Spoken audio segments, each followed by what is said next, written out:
A flight attendant kicks two black twin girls off a first-class flight. 60 seconds later, and she's fired. She had no idea their father, the CEO, was watching. What follows is a media firestorm, a lawsuit, and a family pushed to the brink. Why were the girls targeted, and how far will their father go for justice? This story goes deeper than you think. Before we get into the story, comment below where in the world you are watching from today. Sunlight streamed through the kitchen windows of the Wallace home, casting warm squares of light across the granite countertops. The morning air smelled of fresh coffee and the blueberry pancakes Derek had made earlier. He stood in the doorway for a moment, watching his twin daughters at the breakfast table, still in their matching star-patterned pajamas. His chest tightened with that familiar mix of joy and longing that had become part of his daily life since losing his wife. Zoe sat straight-backed in her chair, methodically cutting her pancakes into perfect squares. Her serious expression reminded him so much of himself. Next to her, Zuri hugged her knees to her chest, her fork dancing through the syrup on her plate as she hummed quietly to herself, lost in her own little world. The sight of them made Derek's heart swell with love and a familiar ache. They looked more like their mother every day, especially the way Zuri's eyes crinkled when she smiled. He adjusted his casual weekend sweater and cleared his throat, drawing their attention to the bright red envelope in his hand. "Good morning, my beautiful girls. I have something for you." He couldn't help but smile, already anticipating their reaction. "What's that, Daddy?" Zuri perked up, dropping her feet back to the floor with a small thud. "Is it a letter?" Zoe asked, setting down her fork and wiping her hands on her napkin. Ever the practical one. Derek pulled out the chair between them and sat down, the wood creaking slightly beneath him. "Why don't you open it together and find out?" He placed the envelope in the small space between their plates. The girls scooted their chairs closer, shoulders touching as Zoe carefully broke the seal. Zuri bounced in her seat, her dark curls bobbing with excitement, her small fingers drumming impatiently on the table. "Together," Derek reminded them gently when Zoe started to pull out the contents. She waited for her sister, and they both gripped the edge of the paper, their small hands nearly identical. 1, 2, 3. They counted in unison, pulling out the printed itinerary with a flourish that sent a few crumbs flying from the table. Zoe's eyes widened as she read the details, her lips moving silently with each word. First-class tickets to Charleston? "To see Grandma Rosa?" Zuri squealed, nearly knocking over her orange juice as she threw her hands up in celebration. "That's right," Derek grinned, steadying the glass just before disaster struck. "For her 75th birthday next weekend. She's been asking to see her favorite granddaughters." The kitchen erupted with screams of joy. The girls jumped from their chairs, dancing around the kitchen island in their sock-covered feet, their pajamas fluttering. "We're going to see Grandma! We're going to see Grandma!" "And look," Derek pointed to the tickets, tapping the section that read First Class.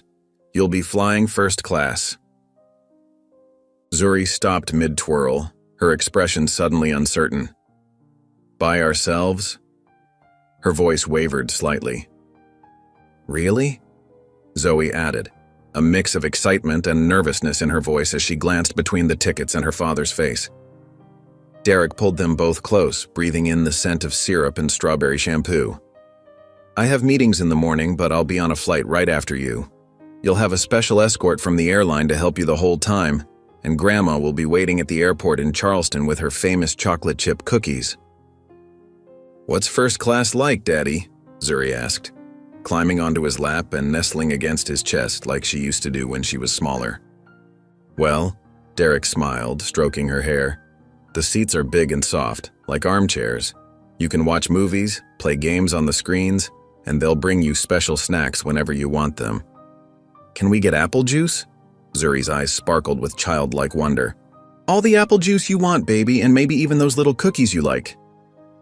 Zoe stood straighter, pulling her shoulders back and lifting her chin. She was trying to look grown up, but Derek could see his little girl beneath the brave face. "I can take care of Zuri, Daddy. I know how to be responsible. I'll make sure she doesn't lose Mr. Spots." Derek touched her cheek softly, his heart aching at how quickly she was growing up. "I know you do, sweetheart. But you don't have to be in charge. That's what the escort is for. You just enjoy being my little girl, okay? Both of you deserve to have fun." The bustling sounds of Hartsfield-Jackson International Airport filled Gate 29 with a steady hum of rolling suitcases, muffled announcements, and hurried footsteps. Zoe and Zuri Wallace sat side by side in the cushioned seats near the boarding desk, their small carry-on bags tucked neatly under their chairs. Their matching navy blue dresses and white patent leather shoes made them look like perfect little ladies, just as their father had hoped. The silver heart-shaped lockets around their necks, birthday gifts from last year, caught the fluorescent lighting overhead. Zuri clutched her stuffed giraffe close to her chest, its worn fabric providing comfort in the unfamiliar environment. Her eyes darted around the gate area, taking in the crowd of travelers with a mix of curiosity and nervousness. The giraffe's floppy neck rested against her chin as her fingers stroked its fuzzy ears. Zoe, sensing her sister's unease, reached over and squeezed her hand gently. "It's okay," Zoe whispered, her voice steady and reassuring. "Remember what Dad said? We're going to have the best seats on the plane." Zuri nodded, managing a small smile. "I know, I just wish he was coming with us now." She glanced toward the terminal entrance, hoping for one last glimpse of their father who had walked them to security before heading to work. The girls had positioned themselves exactly where their father had instructed, within clear view of the gate agent's desk, but not in anyone's way. Other passengers occasionally glanced at them, some with curious expressions, others with warm smiles. A businessman in a wrinkled suit winked at them as he passed. The twins remained poised and quiet, their tablets forgotten in their bags as they observed the pre-flight bustle around them. A young woman in a crisp airline uniform approached them, her name tag reading Monica Ruiz. Her warm brown eyes crinkled at the corners as she knelt down to their level, her smile genuine and kind. A hint of vanilla perfume surrounded her. "You must be Zoe and Zuri," Monica said, her voice gentle and welcoming. "Your father called ahead to let us know you'd be traveling with us today. Are you excited for your first solo flight?"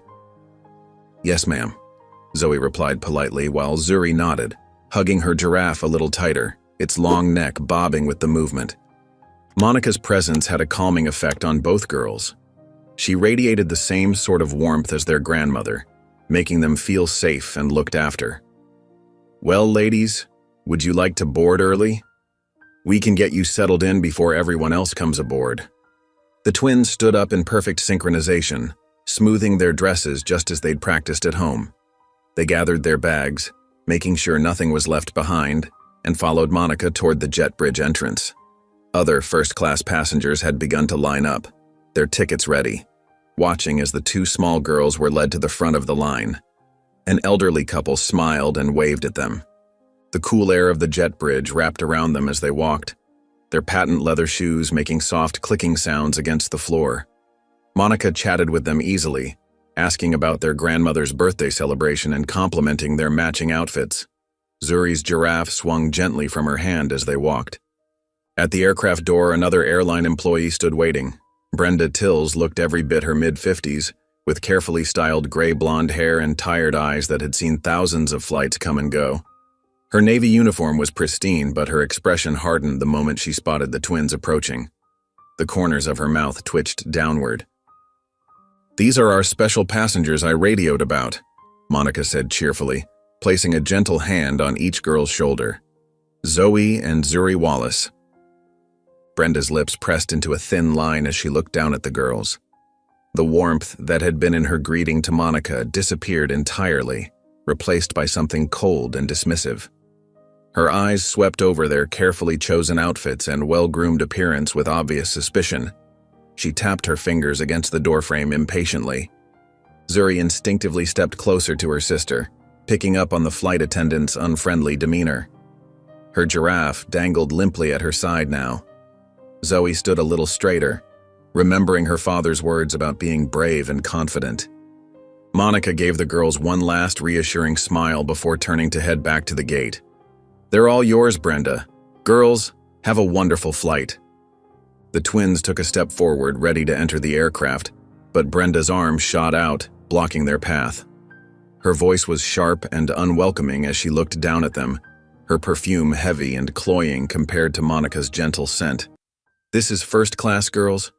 Coach is that way." She jerked her head toward the back of the plane, not even bothering to look at the boarding passes the girls were now holding up, their small fingers trembling slightly as they extended them. Zoe and Zuri exchanged confused glances, their earlier excitement deflating under Brenda's stern glare. They stood there, boarding passes extended, while Brenda's eyes narrowed at them with growing suspicion, the overhead lights casting harsh shadows across her face. The bright fluorescent lights of the aircraft cabin cast harsh shadows across Brenda Tills's face as she stood like a sentinel, blocking the entrance to first class. Her rigid posture and stern expression made her Navy uniform seem more like armor than professional attire. The quiet hum of the aircraft's ventilation system did little to mask the tension building in the confined space. Small beads of sweat formed at her temples despite the cool cabin air.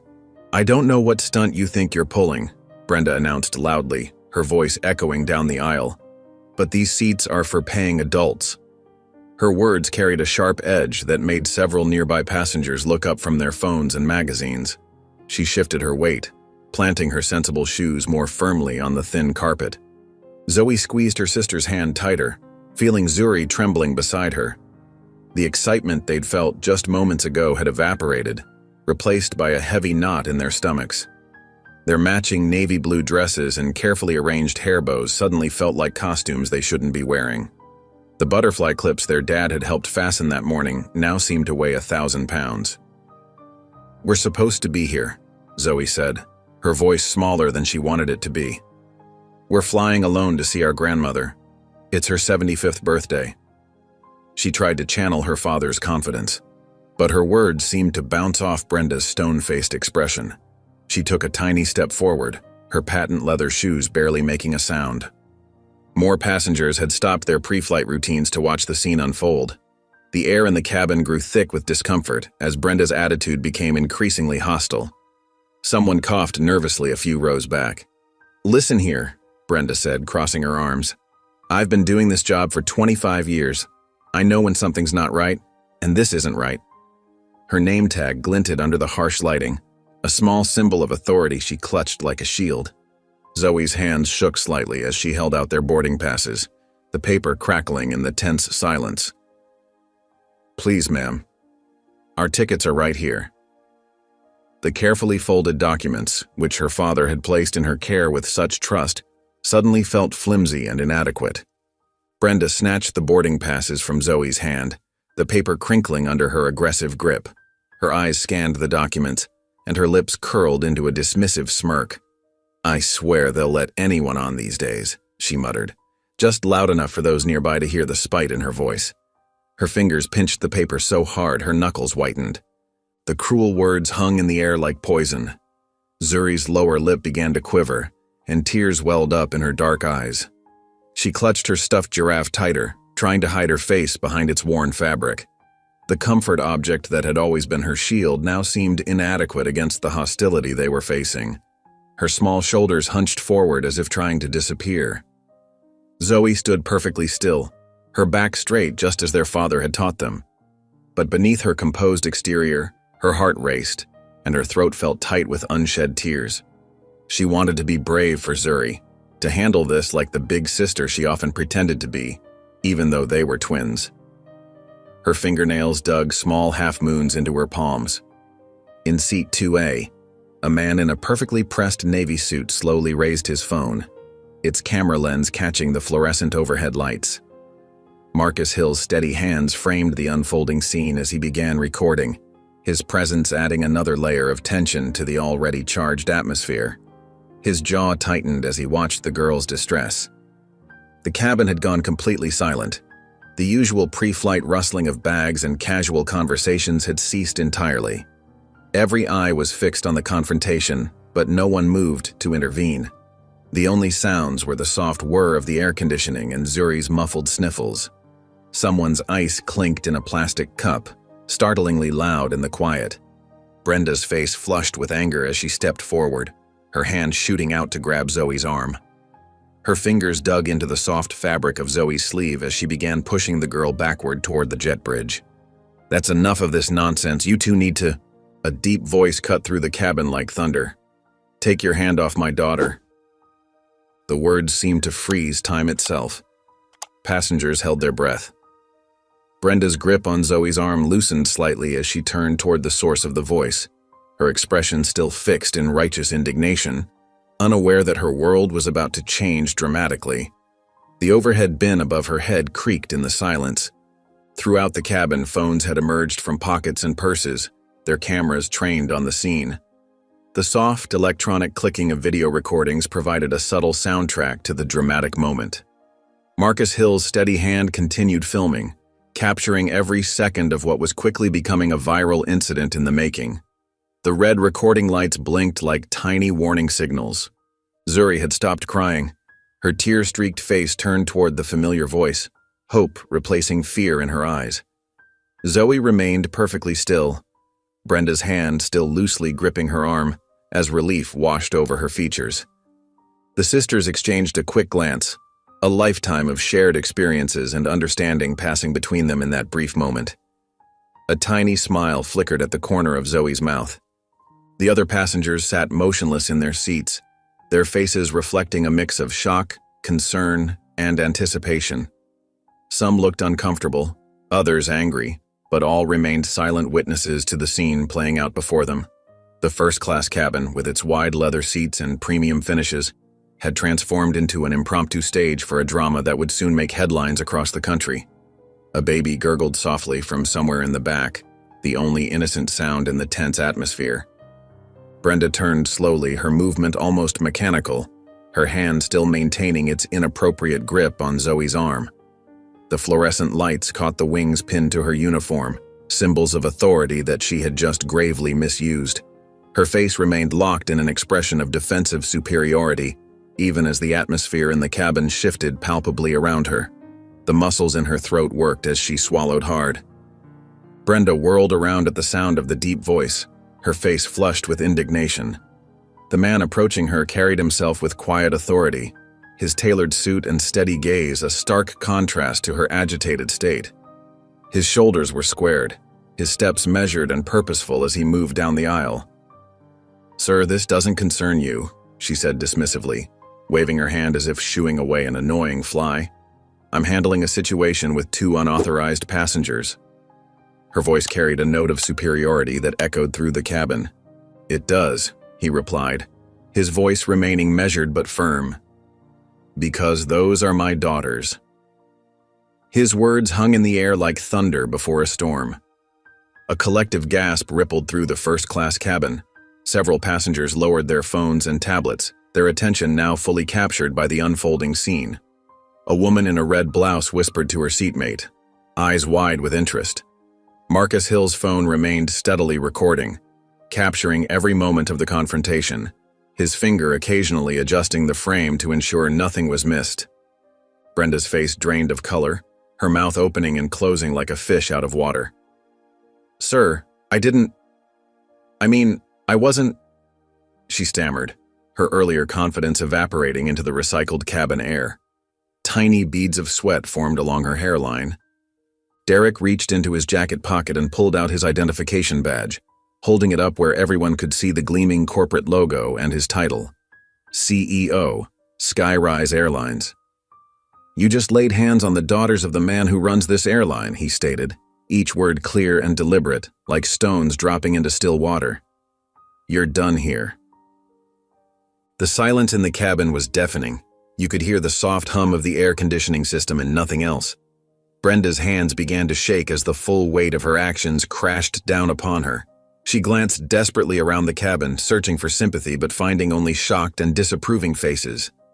A businessman in the front row actually shook his head in disgust. "Monica!" Derek called out, his voice carrying through the cabin to where the gate agent stood near the entrance. "Escort her off the plane, immediately." His command left no room for argument. The captain emerged from the cockpit, his face a mixture of confusion and concern. He took in the scene quickly, the trembling flight attendant, the 2 young girls still holding hands, and the imposing figure of Derek Wallace standing in the aisle. His captain's hat was clutched in his hands, a nervous habit. "Captain," Derek acknowledged with a professional nod. "I apologize for the delay, but we need to remove Ms. Tills from this flight. She will no longer be employed by Skyrise Airlines." Monica stepped forward, her face professional but her eyes showing a hint of satisfaction. "Ms. Tills, please come with me." She gestured toward the exit with a firm but polite motion. Brenda's face contorted with panic. But I was just following protocol. You can't—" Her voice cracked with desperation. "Protocol?" Derek's voice cut through her protests like a knife through butter. "Protocol is checking boarding passes. Protocol is treating passengers with respect. Protocol is certainly not grabbing children and making racist comments under your breath." The last word seemed to echo in the cabin, heavy with significance. More whispers erupted throughout the cabin. A teenage girl 2 rows back covered her mouth in shock. Phones continued to record. Marcus Hill adjusted his position to capture Brenda's walk of shame as Monica gently but firmly guided her toward the exit, one hand lightly touching Brenda's elbow. The captain cleared his throat. "We'll have a replacement flight attendant here shortly," he announced to the cabin before returning to the cockpit, clearly wanting to distance himself from the situation.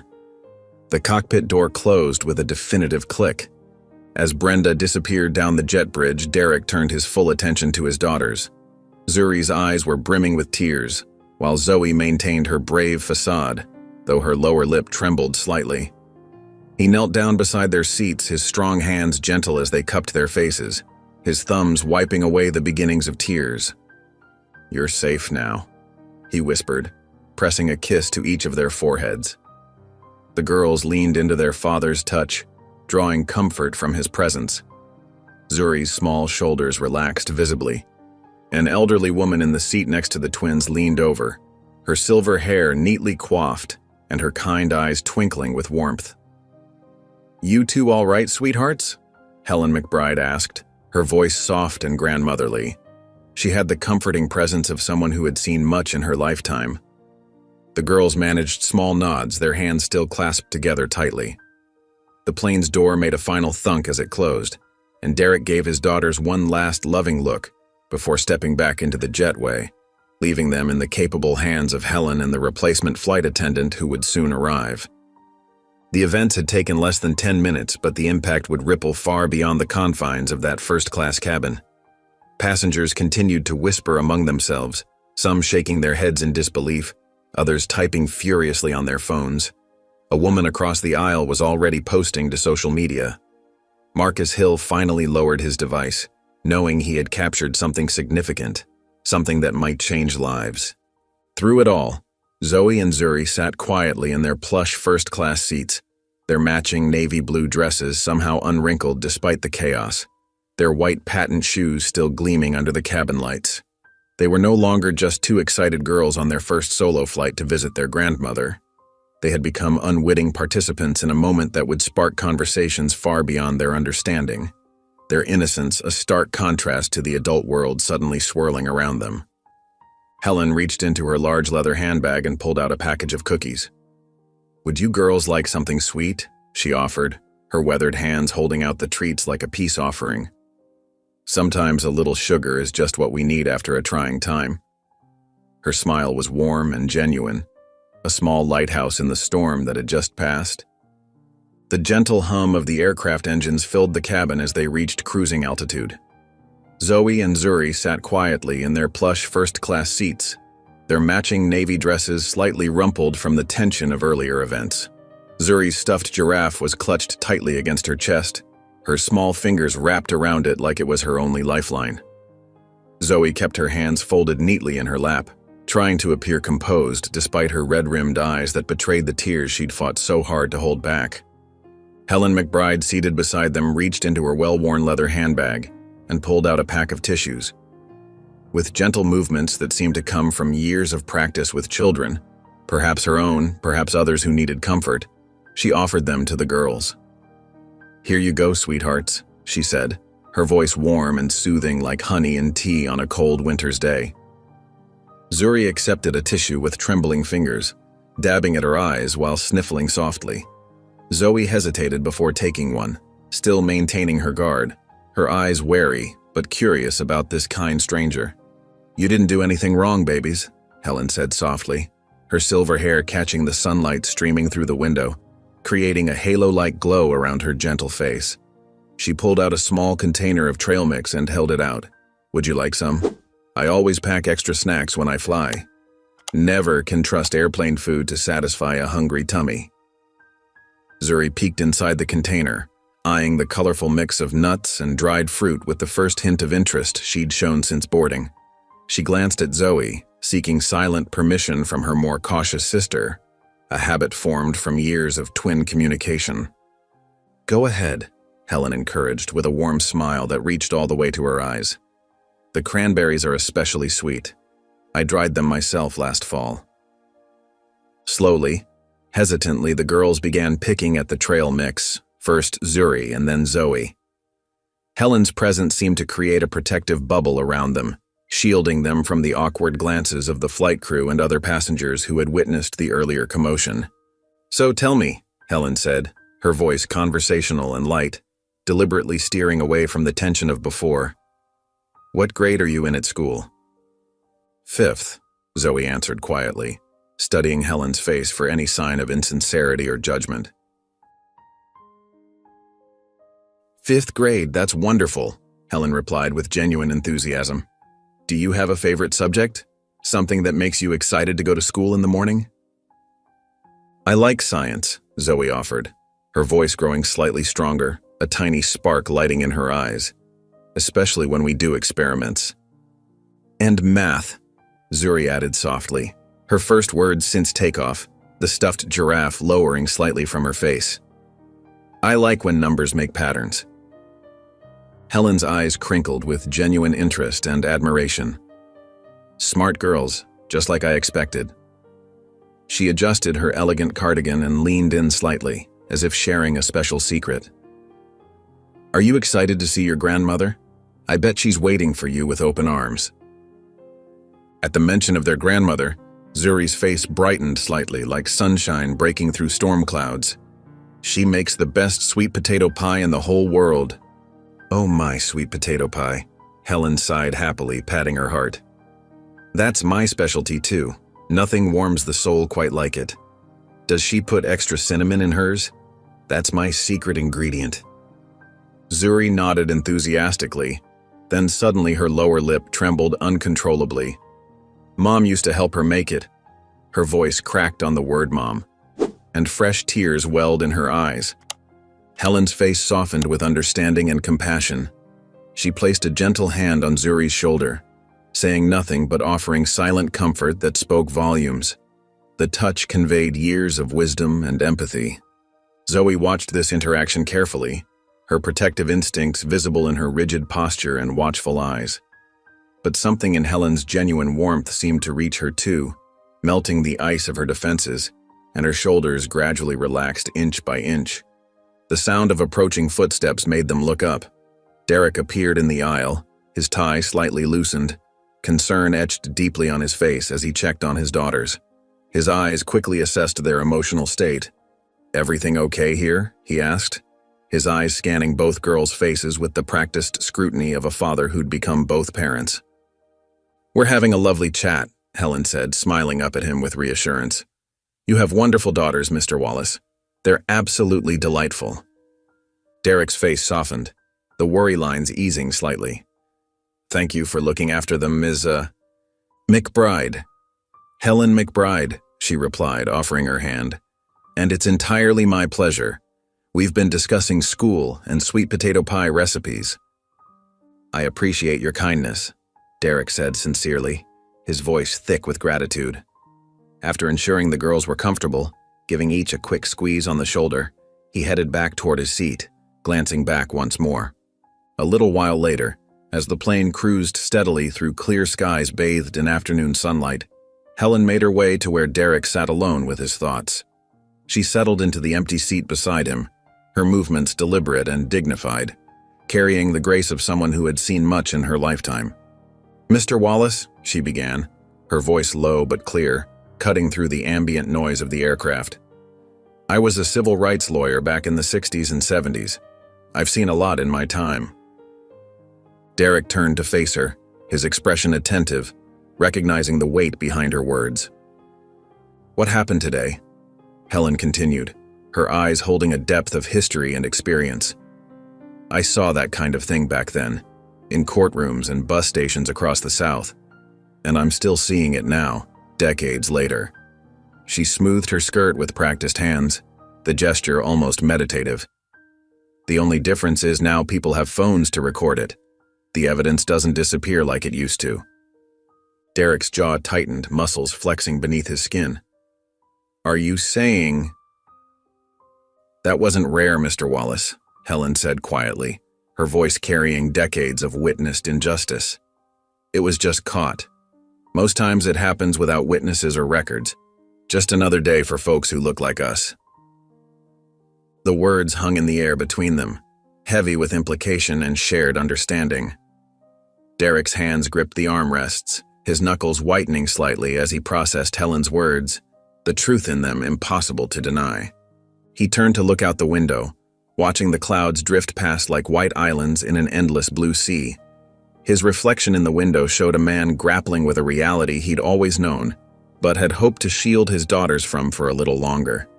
A father facing the limits of his protection. The seatbelt sign dinged softly overhead, a mundane interruption to the profound conversation. Derek's grip on the armrest tightened further, his mind racing with the implications of Helen's words. This wasn't just about one flight attendant's behavior or a single bad day. This wasn't an isolated incident he could file away. This was about something much bigger, something systemic that he couldn't simply fire away or solve with corporate policy. Through the window's reflection, he could see his daughters several rows back. Zuri had fallen asleep, her head resting against her sister's shoulder, her face finally peaceful. Zoe sat alert, protective as always, but now accepting small bites of trail mix from Helen's offering hand, a tentative trust forming. Derek knew with crushing certainty that settled in his chest like a stone that he couldn't let this go. Not when his daughter's future hung in the balance. Not when someone like Helen McBride had spent decades fighting these same battles only for his children to face them again. The weight of responsibility pressed down on him, not just as a CEO, but as a father, as a black man in America, as someone who now understood he had to be part of the change. The Charleston airport buzzed with Sunday afternoon activity as passengers streamed through the arrivals gate. Zoe and Zuri walked hand in hand, their navy dresses slightly wrinkled from the flight. Their small shoulders drooped with exhaustion, but their eyes remained bright with anticipation. Helen McBride had helped them gather their belongings, adjusting Zuri's butterfly hair clip, before giving each girl a warm hug before heading to her own connection. There she is! Zuri's voice lifted with excitement as she spotted Grandma Rosa standing near baggage claim, her free hand pointed eagerly across the terminal. Their grandmother's face lit up, her arms already opening wide to receive them. Rosa Wallace was a striking woman in her mid-70s, dressed in a flowing yellow sundress that matched her bright spirit, silver hair pulled back in an elegant twist that framed her expressive face. "My babies!" Rosa called out, her voice rich with emotion, carrying above the airport noise. The girls broke into a run, their small feet pattering against the tile floor, crashing into their grandmother's embrace. She held them tight, pressing kisses to their foreheads as happy tears sparkled in her eyes. "Oh, look at how beautiful you both are. Just growing like weeds since Christmas." Derek appeared a few moments later, walking at a measured pace with their carry-on bags slung over his shoulder. His expression softened at the sight of the reunion, the tension in his face momentarily melting away, though worry still lingered in his shoulders. "Derek," Rosa said warmly, pulling him into a tight hug that smelled of her familiar jasmine perfume. "Thank you for bringing my grandbabies." "Of course, Rosa," he replied, returning the embrace, allowing himself to sink into the comfort of family. "Happy birthday." Rosa's keen eyes noticed something in his face, the subtle tightness around his mouth. "Everything okay?" "How was the flight?" She kept her voice low, maternal concern evident. "Fine," Derek said quickly, shooting a glance at the girls who were now excitedly telling their grandmother about the fancy seats in first class and the special drinks the nice flight attendant had brought them. "We can talk later." At Rosa's house, a charming two-story colonial with a wraparound porch adorned with hanging ferns and rocking chairs, the girls settled into the familiar comfort of their grandmother's home. The living room television played cartoons, the volume set low, while the smell of Rosa's famous sweet potato pie wafted from the kitchen, filling the house with cinnamon and nutmeg. Zuri had already claimed her favorite spot on the floral print couch, her stuffed giraffe propped beside her, while Zoe sprawled on the carpet with a book, her fingers absently tracing the page corners. Derek excused himself to the guest room, closing the door softly behind him with a quiet click. Only then did he allow his shoulders to slump as he checked his phone. The screen lit up with notifications, 47 missed calls, 156 text messages, and countless email alerts that continued to pile up even as he watched. His stomach tightened as he opened Twitter, the knot of anxiety growing larger. The video Marcus Hill had recorded was everywhere, spreading like wildfire across social media. The clip showed everything in painful clarity. Brenda Tills blocking the girls, her face pinched with suspicion, grabbing Zoe's arm roughly, and Derek's controlled but firm intervention. The original post had over 600,000 views and was climbing rapidly by the minute. Comments flooded in by the second, a deluge of public reaction. "This is what our children face every day. Thank God their father was the CEO. Racism is alive and well in corporate America." Finally, someone with power standing up against discrimination. His PR director had sent multiple urgent messages, each more pressing than the last. Local news picked this up. CNN and MSNBC requesting statements. Need to talk ASAP. Crisis management team assembled, conference call in 30. Please confirm. Fox running the story tonight. We need to get ahead of this. Drafting statement now. Derek sat heavily on the edge of the bed, the mattress creaking beneath his weight as he ran a hand over his face, feeling the stubble on his chin. He could hear the girls laughing downstairs, their voices mixing with Rosa's warm chuckle as they probably helped her set the table. The sound of normalcy, of family joy, contrasted sharply with the media storm brewing on his phone. A text from Marcus Hill appeared. "Mr. Wallace, I hope you don't mind that I shared the video. People need to see this. Your daughters were so brave. I'm available if you need a witness statement."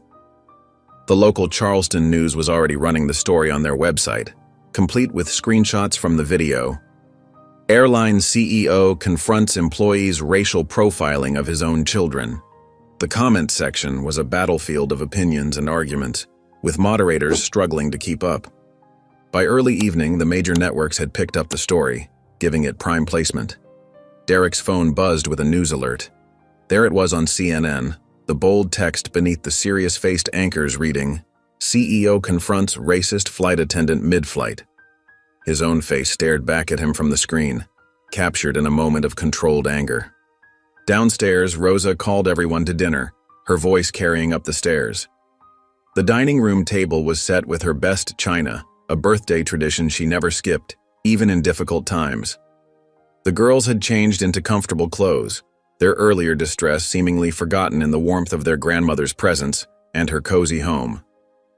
"Daddy, Grandma made mac and cheese," Zuri announced happily as Derek joined them, her fork already poised eagerly above her plate. "With the crunchy stuff on top." "And sweet potato pie for later," Zoe added, her eyes bright with anticipation, legs swinging beneath her chair. Rosa studied Derek across the table as the girls chatted about their plans for the week at Grandma's house. She could see the weight on his shoulders, the way he checked his phone every few minutes beneath the table, but she didn't press him. Not yet. Not with the girls present, their faces animated with excitement. After dinner and dessert, after stories and giggles, it was finally bedtime. The guest room the girls always shared at Rosa's house was ready with fresh linens and their favorite quilts, one purple, one blue, spread across twin beds. Derek tucked them in just as he did at home, smoothing the covers over their small bodies. "Sweet dreams, my brave girls," he whispered, kissing each forehead, inhaling the scent of strawberry shampoo. "Love you, Daddy," they replied in unison, already heavy-lidded with sleep, small yawns escaping between words. He stood in the doorway for a moment watching them. Zuri cuddled her giraffe while Zoe arranged her pillow just so, her ritual before sleep. Their matching breaths grew steady and deep, chests rising and falling in peaceful rhythm. Stepping out into Rosa's backyard, Derek felt the warm Charleston night air wrap around him like a blanket. The moon hung full and bright above the old oak trees, their branches swaying gently in the evening breeze. His phone buzzed again in his pocket. Another news alert, another request for comment, another reminder that tomorrow would bring challenges he couldn't yet imagine. His jaw tightened as he stared up at the moon, the device continuing its relentless vibration against his hip like an angry insect.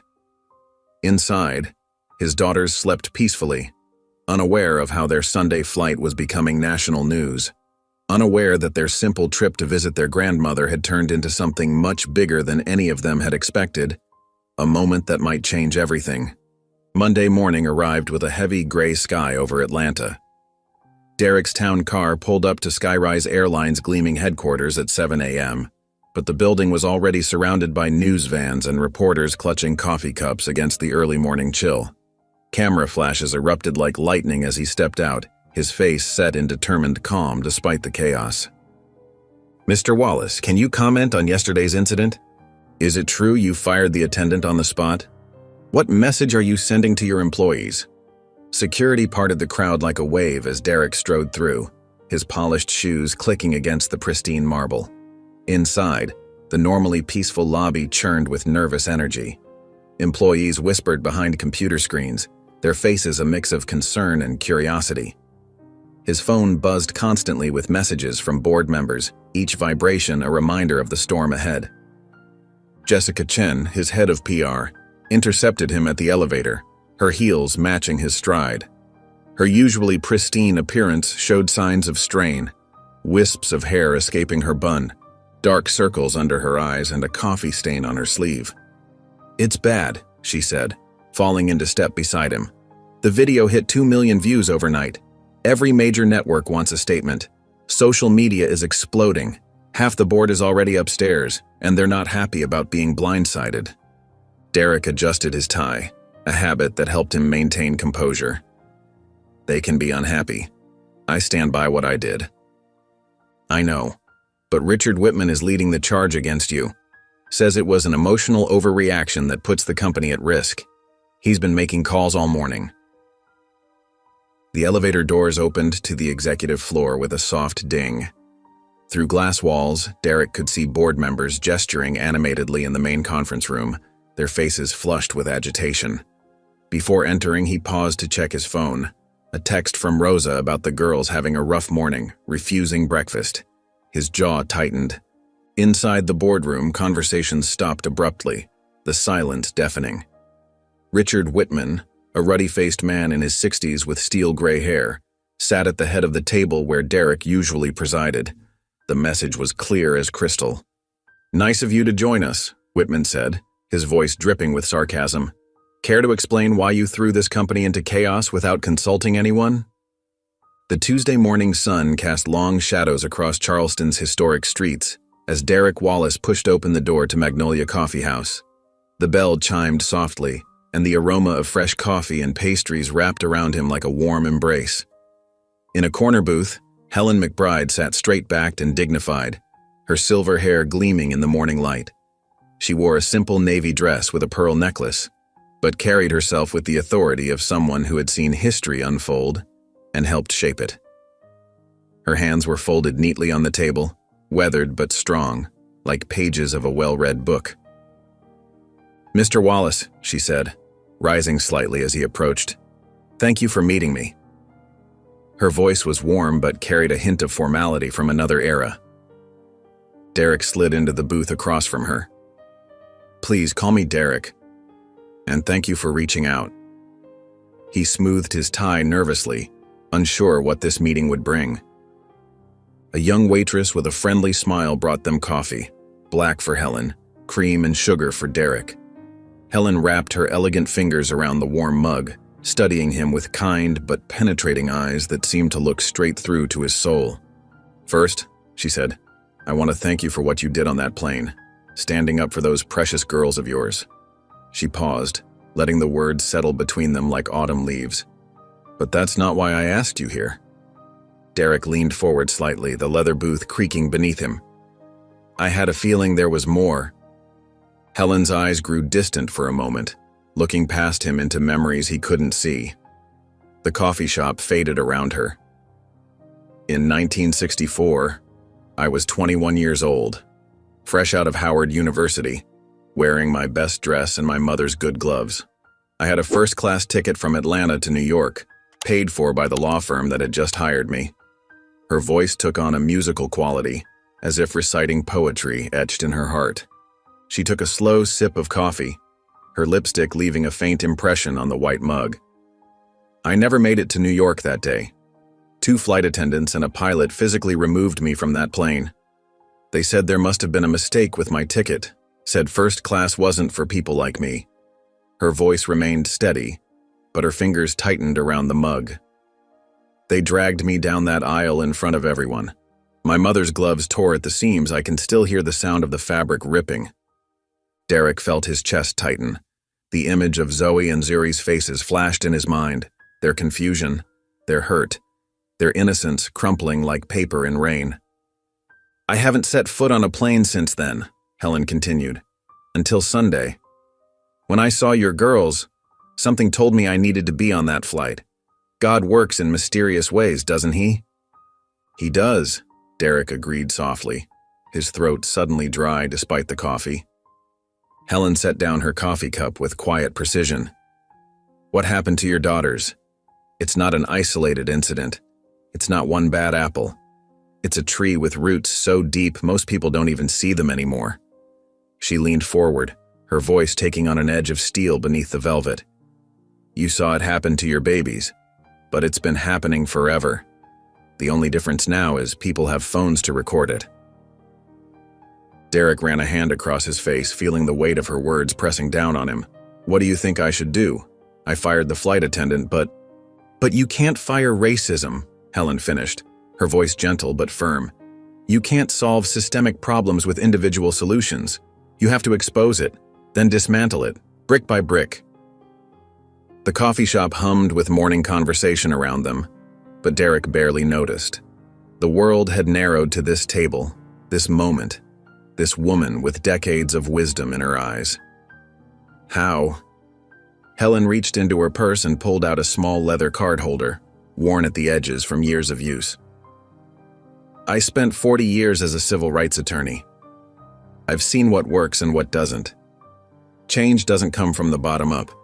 It comes from people with power choosing to use it differently." She slid a business card across the table. "I'm retired now, but I still know how to fight, and I'm willing to help however I can."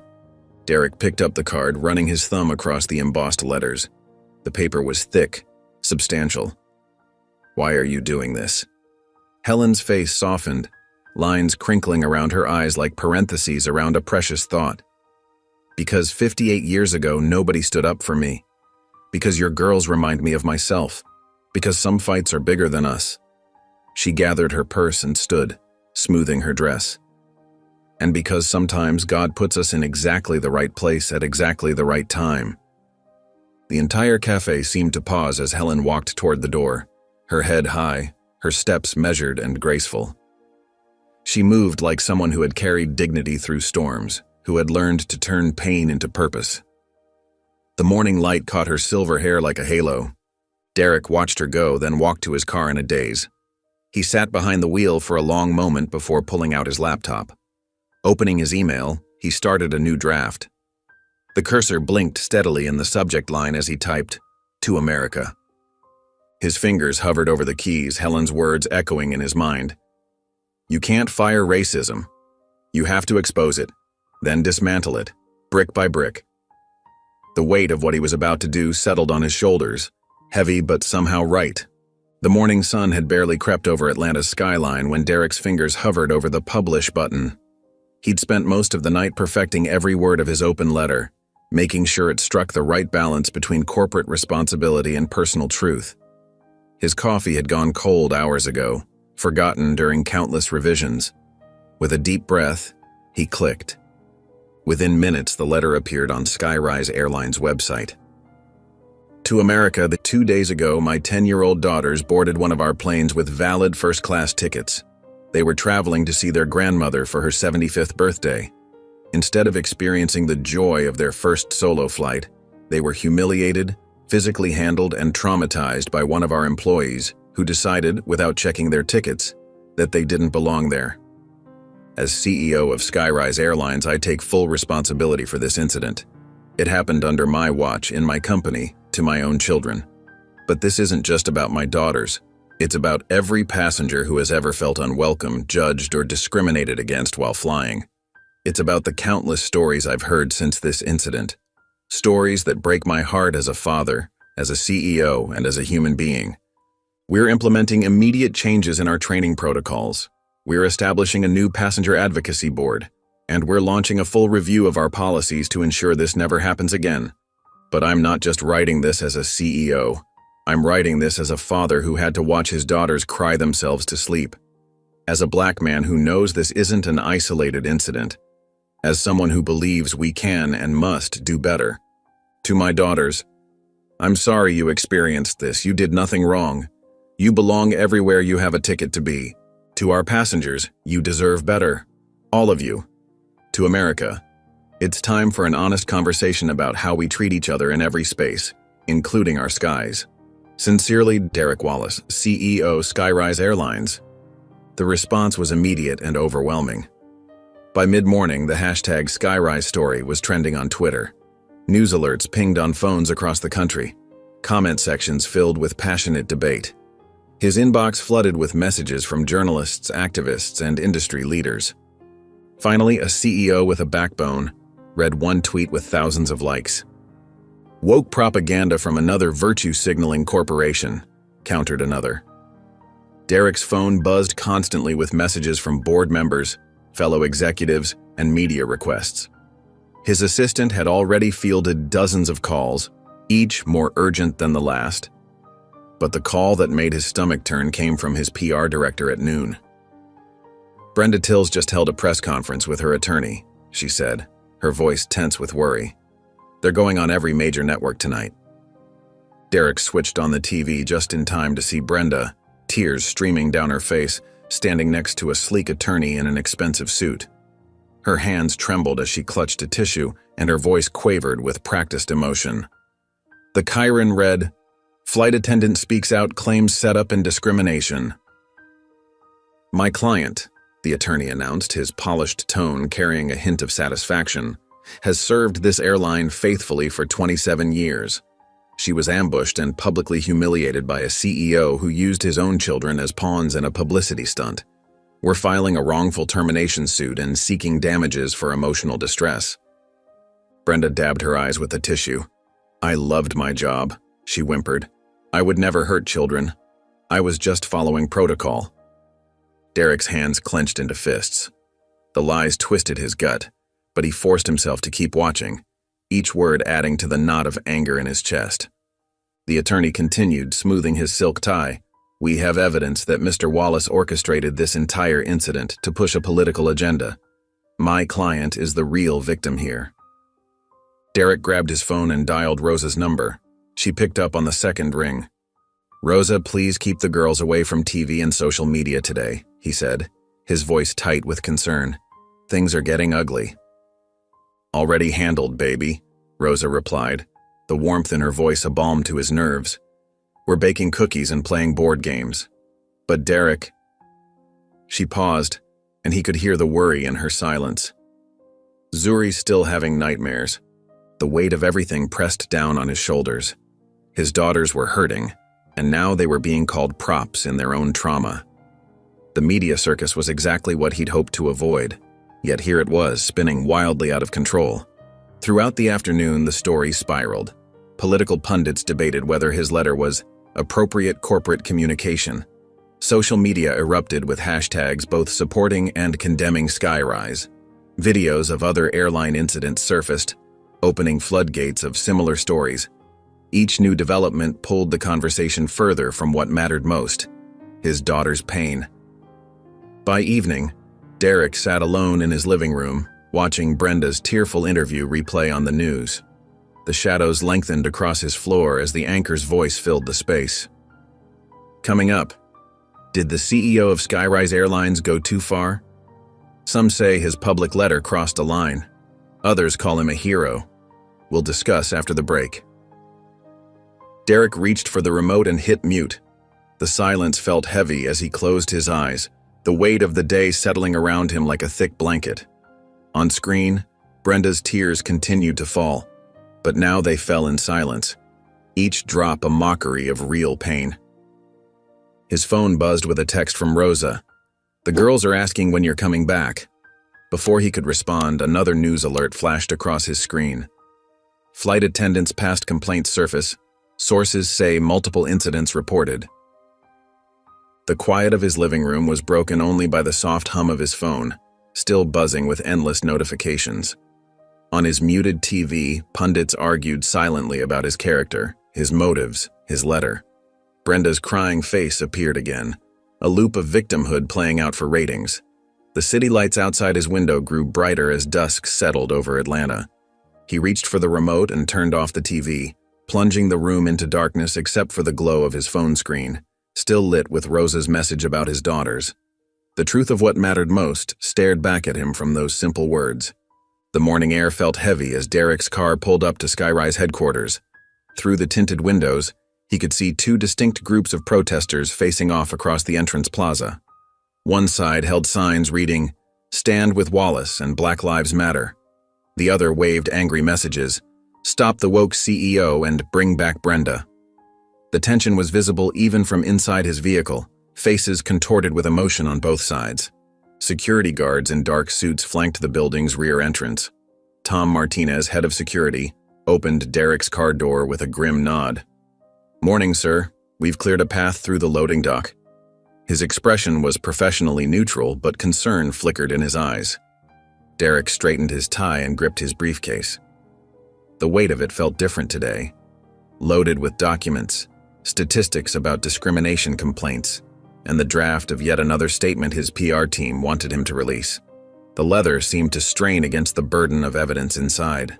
He followed Tom through a maze of service corridors, their footsteps echoing against concrete walls, the sound bouncing back like quiet accusations. "Board's already assembled," Tom mentioned quietly. "Full house today." Derek checked his watch. 8:47 a.m. The protesters had started early, earlier than he'd expected, which meant this situation was growing faster than even he had anticipated. The executive floor was eerily quiet when they emerged from the service elevator. Sarah, his assistant, met him with a stack of messages and a sympathetic smile. "They're waiting in the main boardroom," she whispered. "Coffee's fresh." She squeezed his arm briefly, a small gesture of solidarity that spoke volumes.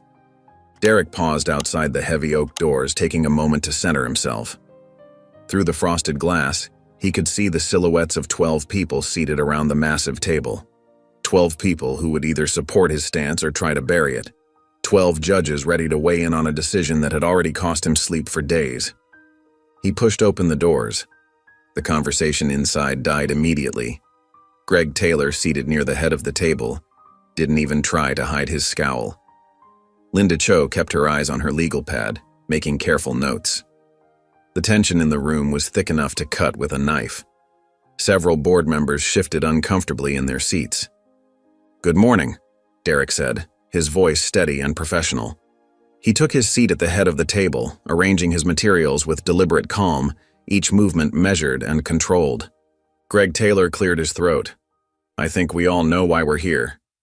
His voice carried that particular tone of corporate disapproval that had probably intimidated countless junior executives over the years. "This situation has gotten completely out of hand." His emphasis on situation made it clear he considered it beneath proper terminology. "Has it?" Derek met his gaze evenly. "Or has it finally gotten the attention it deserves?" He kept his tone level, though his heart pounded against his ribs. "Don't play word games, Wallace.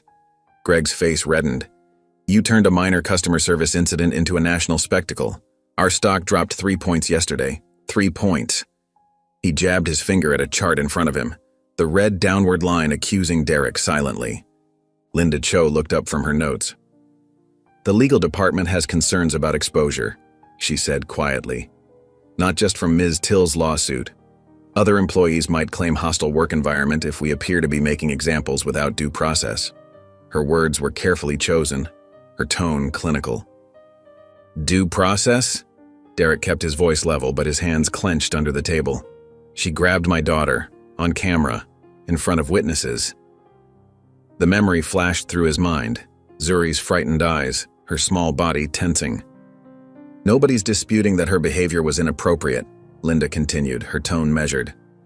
"But timing matters, Derek. The way we handle this sets precedents. We need to think strategically." She tapped her pen against her legal pad, a nervous habit she'd always had during difficult discussions. "Strategic thinking is exactly what got us here," Derek responded. "Years of looking the other way. Years of handling things quietly. How many complaints have we buried? How many incidents have we swept under the rug?" He opened his briefcase, revealing the stack of reports he'd compiled. Greg slammed his hand on the table. "This isn't about social justice. This is about protecting our company's reputation and shareholder value. You're letting personal feelings cloud your judgment." Spittle flew from his lips as his voice rose. Before Derek could respond, his phone buzzed. The caller ID made his stomach drop. Senator Grant. His father-in-law's timing had always been impeccable, but never welcome. "Excuse me," he said, standing. "I need to take this." The board members exchanged glances as he stepped away. He stepped into his private office, closing the door before answering. "Senator." "What the hell are you doing, Derek?" His former father-in-law's voice was cold with fury. "Have you seen what they're saying about the girls online? Have you seen the threats?" The senator's usually controlled tone had given way to raw anger. Derek's throat tightened. "I have security monitoring." "Security?" The senator barked a harsh laugh. "You think security can protect them from becoming symbols? From having their trauma turned into someone else's political weapon? Those are my granddaughters you're throwing to the wolves." His voice cracked slightly on the word granddaughters. "I'm trying to make things better," Derek said, but his voice wavered slightly. "For them, for everyone." "You're not protecting them," Senator Grant cut in. "You're using them. Just like everyone else will use them now. Is that what Marie would have wanted?" The question hung in the air like a poisoned arrow. The mention of his late wife's name hit like a physical blow. Derek sank into his office chair, the senator's words echoing in his head. Through his window, he could see the protesters below, their signs waving like angry flags in the morning breeze. The crowd had grown larger since his arrival. His eyes drifted to the framed photo on his desk. Marie's smile, frozen in time, looking back at him. She'd always been his moral compass, his voice of reason. Now, staring at her image, he felt lost. The glass over her photograph reflected his own troubled expression back at him. "Am I doing the right thing?" he whispered to her photo. But only silence answered. The emptiness of the response felt heavier than any words could have been. The shouting from the street below grew louder, signs and countersigns, anger meeting anger. Somewhere in Charleston, his daughters were probably watching cartoons with their grandmother, unaware that their names were becoming battle cries for both sides of a fight they never asked to join. Zuri would be clutching her stuffed giraffe, seeking comfort in its familiar softness. The weight of doubt pressed down on his shoulders as he stood at the window, watching the picket lines form below. The truth he'd been so sure of just days ago suddenly felt murky and complex. Was he really protecting his daughters? Or had his desire for justice blindfolded him to the cost they might pay? The glass felt cool against his forehead as he leaned against it, searching for clarity that remained frustratingly out of reach. The phone buzzed early Friday morning, pulling Derek from his restless sleep. Grandma Rosa's name flashed on the screen, and his heart tightened before he even answered. "Baby, we got trouble." Rosa's voice was thick with worry. Zuri wouldn't get out of bed this morning, just pulled the covers over her head and wouldn't budge. And Zoe, ... She paused, taking a shaky breath. That child hasn't said more than 2 words since breakfast. Derek sat up straight, running a hand over his face. The cool morning air hit his skin as the blanket fell away. Maybe they're just tired, Mama Rosa. Don't you maybe me, Derek Wallace. I raised 3 children and helped raise those girls. I know when something's wrong. Her voice softened, cracking slightly at the edges. They're hurting, baby. Deep down hurting. The kind that doesn't just go away with a good night's sleep. I'll fly back first thing tomorrow morning, Derek promised, already pulling up flight schedules on his laptop, his fingers moving frantically across the keyboard. Make it quick, Rosa said before hanging up, leaving Derek with nothing but the hollow dial tone and a growing knot of worry in his stomach. At school, Zoe sat at her desk, staring blankly at her math worksheet. The numbers blurred together as whispers floated around her like pesky mosquitoes she couldn't swat away. Mrs. Peterson, her teacher, noticed how the usually engaged student hadn't raised her hand once all morning, her normally bright eyes now dull and focused on nothing. "Hey, I saw you crying on TV," whispered Jenny from the desk behind her. "My mom showed me the video. She was really mad about it." Zoe's pencil stopped moving. Her shoulders tensed up around her ears as she tried to make herself smaller in her chair, wishing she could disappear completely. "Were you scared?" Another whisper came from her left, the words poking at her like tiny needles. Mrs. Peterson noticed Zoe's distress and quickly redirected the class's attention to the board, clapping her hands sharply, but the damage was done. Zoe didn't speak for the rest of the day, not even during lunch when her friends tried to get her to join their conversation about the upcoming school fair. That evening, Rosa watched the girls pick at their dinner. She'd made their favorite, mac and cheese with crispy breadcrumbs on top, golden and bubbling just the way they liked it, but neither showed any interest. Zuri pushed her plate away without taking a single bite, her stuffed giraffe clutched tightly in her lap, its worn fur damp from her constant handling. "Aren't you hungry, Sweet Pea?" Rosa asked gently, reaching across to stroke Zuri's hair. Zuri shook her head, her eyes fixed on the tablecloth's floral pattern, tracing the petals with her gaze. Zoe mechanically took tiny bites, but her usual enthusiasm for Rosa's cooking was nowhere to be seen. The kitchen, normally filled with chatter and giggles during dinner, felt suffocating in its silence, broken only by the occasional clink of silverware against plates. Rosa couldn't take it anymore. She walked into the hallway, her hands shaking slightly as she dialed Derek's number, leaning against the wall for support. "You need to get down here, baby, now." Her voice was firm, leaving no room for argument. "These girls, they're not themselves. This isn't just going to blow over. I haven't seen them this shut down since..." She didn't need to finish. They both knew she meant since their mother died. Saturday morning couldn't come fast enough. Derek's flight landed early and he rushed straight to Rosa's house, not even bothering to grab coffee despite his exhaustion. The girls were sitting in the living room when he arrived. Zuri curled up in an armchair with her giraffe while Zoe methodically arranged and rearranged her colored pencils by shade, then by length, then back again. "Daddy." They both looked up, but their usual running tackle hugs were replaced by slower, more hesitant movements, as if they were moving through water. Derek wrapped them both in his arms, holding them close and kissing the tops of their heads, breathing in the familiar scent of Rosa's lavender shampoo in their hair. "I missed you so much," he whispered, feeling their small bodies trembling slightly against him, like little birds in his hands.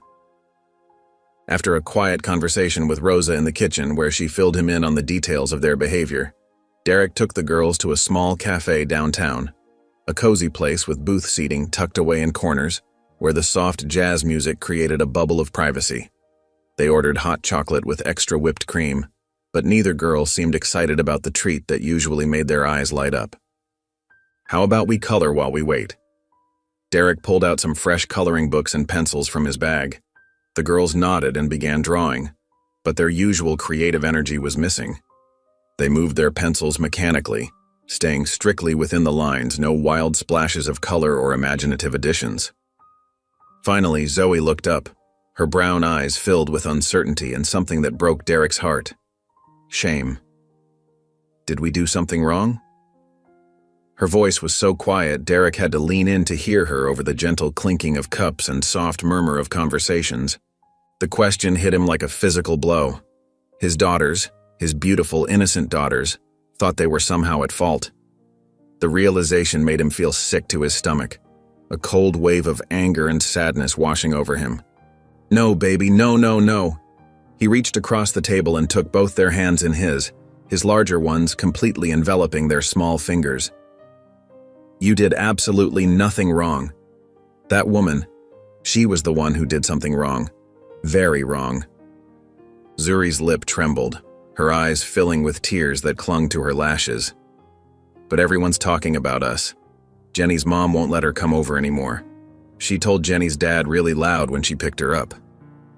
And Marcus said his dad called you a troublemaker, Zoe added, her voice barely a whisper, as if saying it too loudly would make it more true. He said we should just follow the rules.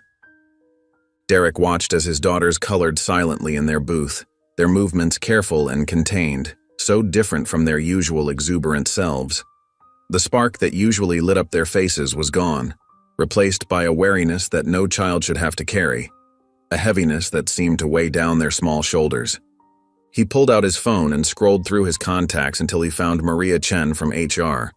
She'd mentioned once having a sister who was a child psychologist during a company picnic last summer. He typed out a quick message. Need a recommendation for a trusted child psychologist. It's urgent. His thumb hovered over the send button for just a moment before pressing it firmly, knowing that some hurts needed more than a father's love to heal. The Charleston Hotel lobby hummed with quiet activity as morning sunlight streamed through tall windows, casting golden rectangles across the marble floor. Derek sat in a plush armchair, his phone heavy in his hand like a stone. The email from Skyrise's legal department glowed on the screen, each word hitting him like a physical blow, making his stomach tighten with every line. Re-legal notification wrongful termination suit, Mr. Wallace. We regret to inform you that Ms. Brenda Tills has filed a formal lawsuit against Skyrise Airlines, citing wrongful termination, racial discrimination, and corporate retaliation. His jaw clenched as he read further, a muscle twitching at the corner. Brenda's lawyers had crafted a narrative painting her as the victim, a dedicated employee of 20 years, targeted and publicly humiliated by an emotionally compromised CEO who abused his position of power to satisfy a personal vendetta. The morning news played quietly on the lobby television, the sound barely carrying over the soft piano music. Derek's attention snapped to it as he heard his name. The screen split between his corporate headshot, the one where he looked stern and professional, and a photo of Brenda, her eyes red and puffy, tissues clutched in her hand, clearly taken after the incident. The question everyone's asking, the anchor said, leaning forward seriously, her expression grave. Was this justice or reverse racism? Did the CEO of Skyrise Airlines go too far? A panel of talking heads appeared, arguing over each other in heated tones. He had every right to protect his children, one insisted, pounding the desk. Another shot back. But firing someone on the spot, without due process, that's not how corporate America is supposed to work. Derek's phone buzzed again, this time with an urgent message from Linda Cho. Emergency board meeting, 30 minutes. Video conference available. Please be prepared. He hurried back to his room, straightened his tie with trembling fingers, and opened his laptop. The faces of the board members filled his screen, their expressions ranging from concerned to openly hostile. No one smiled. No one offered the usual pleasantries. This is a PR nightmare, Greg Taylor began, not bothering with a greeting. Our stock is already down 3 points since the market opened. The hashtag #Skyrise scandal is trending. We're facing serious legal exposure, Linda added, her voice gentler but firm. The optics are complicated. The media is running with this and they're not being kind. The debate raged for nearly an hour. Words like liability and shareholder confidence flew back and forth like darts. Derek remained mostly silent, watching his colleagues wrestle with the implications, feeling increasingly isolated with each passing minute. Finally, the board chairman cleared his throat, adjusting his glasses. "I think we need to vote on temporary leadership while this situation resolves itself." He paused, not quite meeting Derek's eyes on the screen. "All in favor of suspending Mr. Wallace's duties pending legal resolution?" Hands raised slowly, some quickly, some hesitantly, some with obvious reluctance. But enough, more than enough. "I'm sorry, Derek," Linda said softly, genuine regret in her eyes. "But we need to protect the company. This isn't personal." Across town at Grandma Rosa's house, Zuri was helping clear breakfast dishes when she noticed Rosa's phone on the counter. A news alert flashed across the screen. CEO suspended in wake of airline scandal. Wallace family at center of controversy. Zuri froze, the plate slipping from her fingers and clattering onto the counter with a sharp noise. Zoe looked up from her book, saw her sister's face, and rushed over. They both stared at the headline, their identical expressions shifting from confusion to understanding. "Daddy's in trouble?" Zuri whispered, her voice trembling, clutching the counter edge. Rosa hurried to snatch the phone away, but the damage was done. The twins spent the rest of the day unusually quiet, exchanging worried glances when they thought no one was looking, their shoulders hunched with an invisible weight. That evening, Derek arrived at Rosa's house, his shoulders heavy but managing a smile for his girls. They ate dinner together, the conversation stilted and artificial, focusing on safe topics like school and the weather. After the plates were cleared, Zoe finally couldn't hold back anymore. "Dad?" she asked, her voice small but determined, chin raised just like her mother's used to be. "Are we the reason you got in trouble? Is it because of what happened on the plane?" The question hit Derek like a physical blow. He saw Zuri watching too, tears already forming in her eyes, her bottom lip quivering. He opened his arms and both girls rushed into them, burying their faces against his chest as if trying to hide from the world. "No," he said firmly, holding them tight enough to feel their heartbeats. "Never. You listen to me. Both of you. You are not the reason for any of this. You are the reason I will never stop fighting." He pulled back slightly, looking into their faces. So much like their mothers, it sometimes stole his breath. "Sometimes doing the right thing isn't easy. Sometimes it costs us something, but that doesn't make it any less right." Zuri sniffled, wiping her nose with the back of her hand. "But they took away your job. The lady on TV said you might not get it back." "Only for a little while," Derek assured her, smoothing her hair with gentle strokes. "And even if they took it forever, I'd make the same choice. Because you two are worth more than any job, any company, anything in this world." Later that night, after tucking the girls into bed with extra hugs and kisses, promising twice that everything would be okay, Derek lay on Rosa's living room couch. The ceiling fan spun lazily above him, but sleep wouldn't come. He replayed every moment, Brenda's hands on his daughter, the fear in their eyes, the board's votes raised against him, the betrayal that shouldn't have felt like betrayal. A single tear rolled down his cheek, catching the moonlight through the window as the weight of uncertainty pressed down on his chest. The Atlanta night pressed against the windows of Derek's home office, the darkness matching his mood. The house felt different now, emptier, heavier without the girls' laughter echoing through the halls. Their voices usually bounced off the walls like music, filling every corner with life. They were safe with Grandma Rosa in Charleston, but their absence left a void that seemed to grow with each passing hour, expanding like a shadow across his heart. Derek's hand trembled slightly as he poured amber bourbon into a crystal glass, his wife's favorite, the one she'd given him for their 10th anniversary. The delicate etching along the rim caught the light as he tilted the bottle.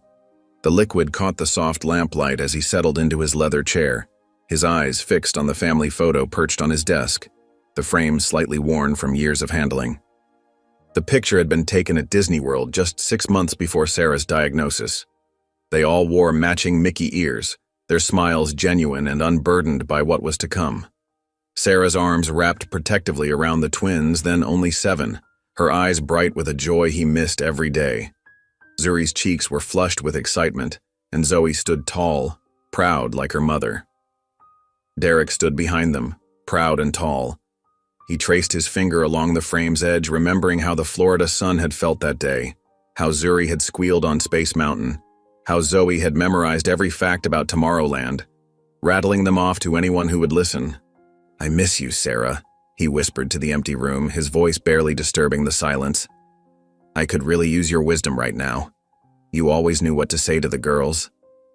The bourbon burned going down, but it couldn't touch the deeper ache in his chest, that hollow space that had formed when she left them.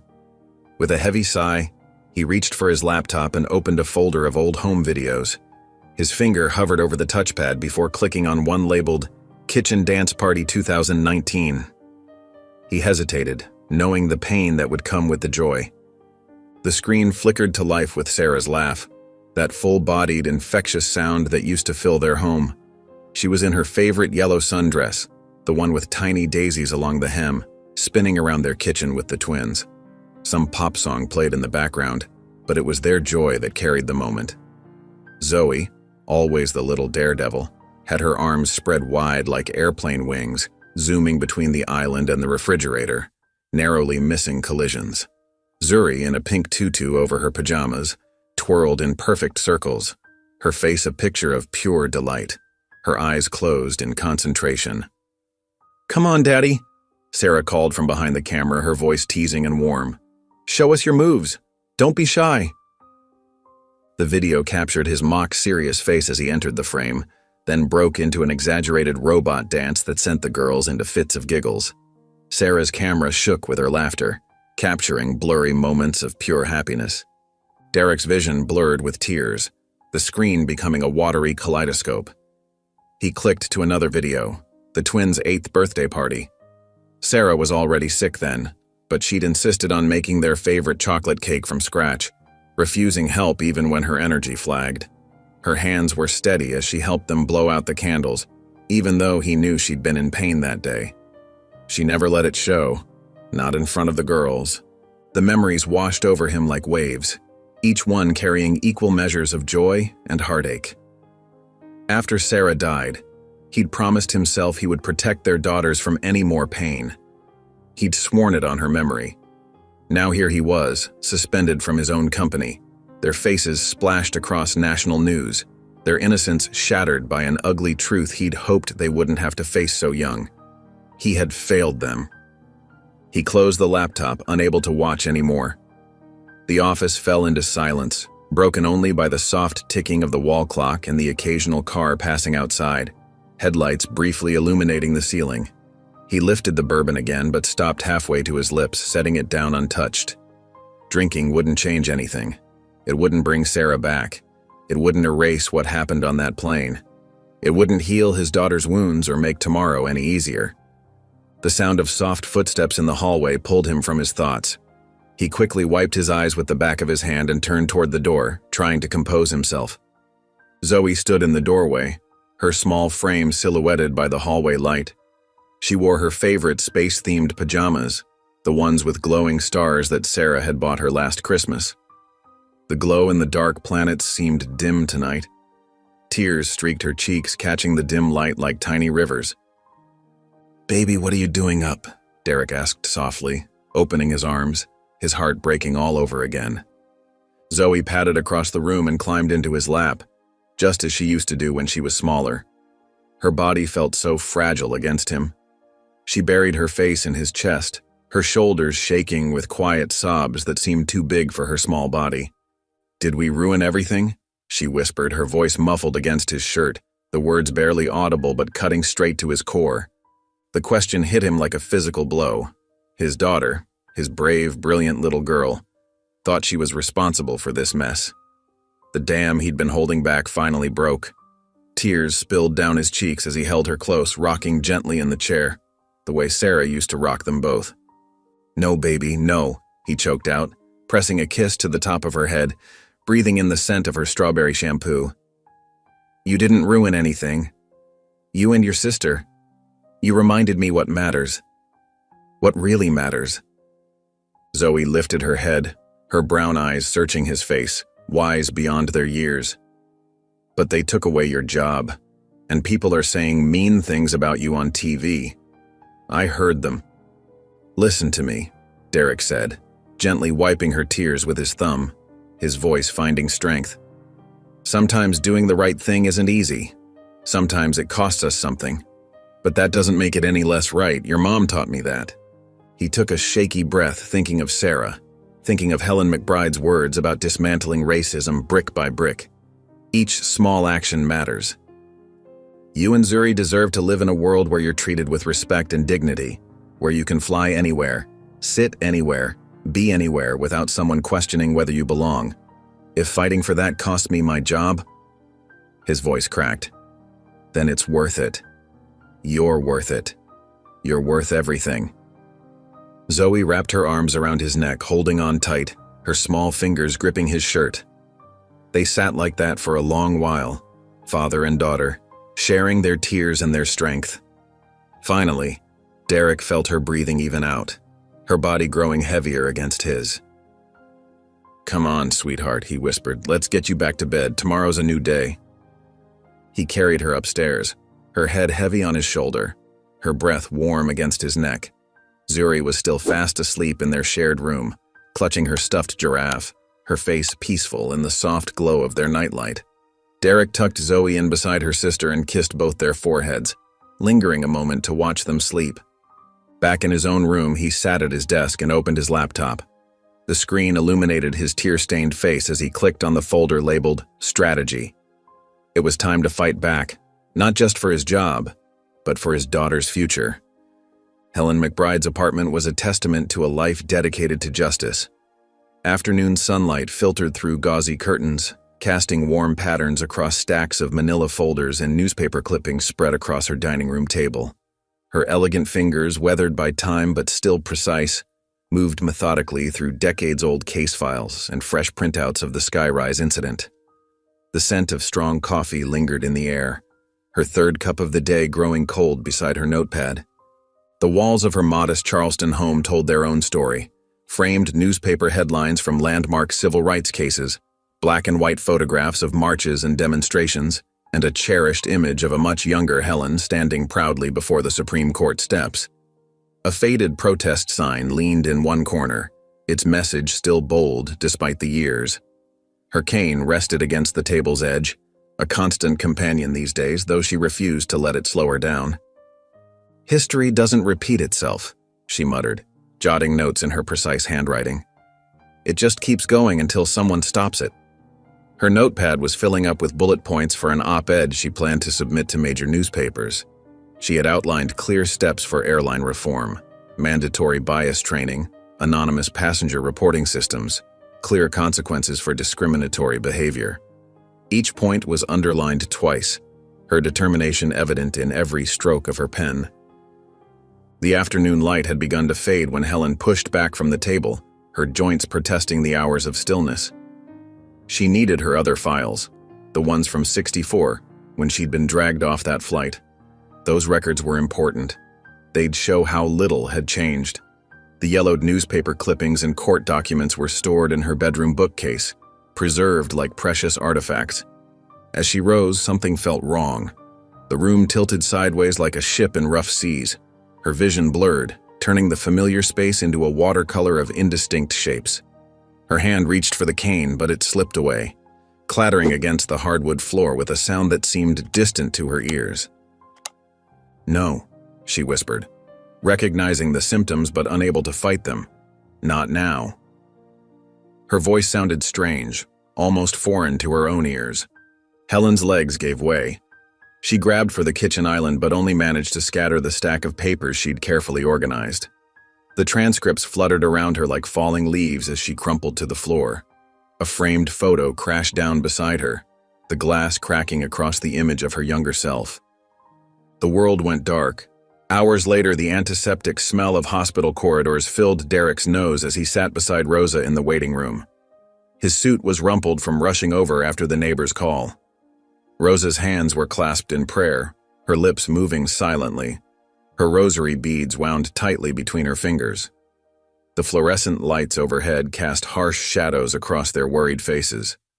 A nurse in blue scrubs approached them, her face professional but kind. "Ms. McBride is stable," she announced. "She experienced a mild stroke, but we caught it early. She'll need rest and rehabilitation, but we expect a good recovery." She held a clipboard against her chest, her eyes compassionate. Derek's shoulders sagged with relief. Rosa crossed herself and whispered, "Thank you, Jesus," her voice thick with emotion. "She's sleeping now," the nurse continued, "but you can see her briefly if you'd like. Just 5 minutes, please."